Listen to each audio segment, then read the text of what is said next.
Since nearly all parking brakes today are electromagnetic and no longer only cable-driven, the rear brake calipers need to be released or placed into a service mode in order to perform brake maintenance.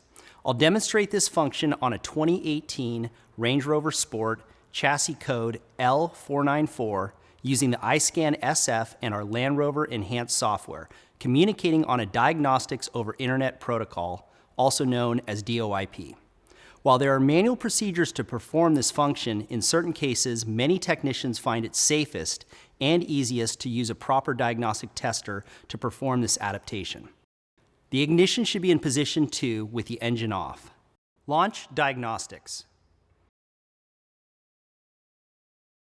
Tap European.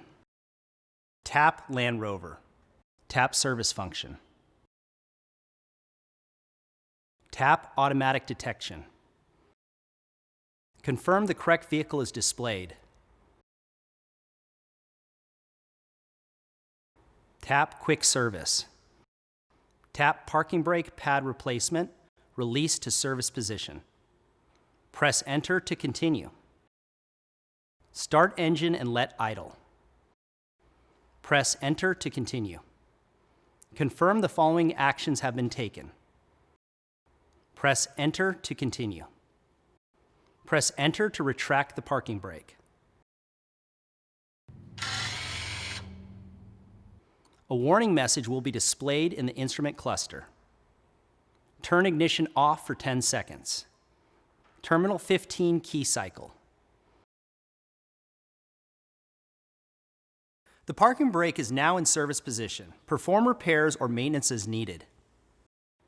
To exit parking brake pad replacement, service mode, tap parking brake pad replacement, exit maintenance mode application. You'll follow the same screen prompts when entering parking brake pad replacement service mode.